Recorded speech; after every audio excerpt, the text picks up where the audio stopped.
Certo, senza nome. Andiamo a San Vittore, ma poi dobbiamo raggiungere la fattoria. Fermiamoci a fare merenda.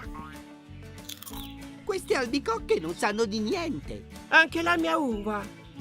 Entriamo nel monastero a vedere l'affresco.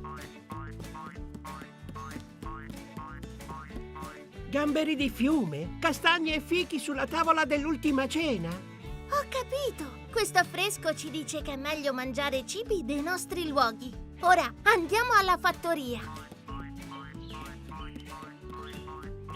Benvenuti alla fattoria! Diva, raccogli quel pezzo di plastica. Rimarrà lì per tanti anni prima di consumarsi. Sì, nella fattoria ci sono gli asini, le mucche e anche un laghetto con i pesci. Andiamo a portare il fieno ai nostri amici animali.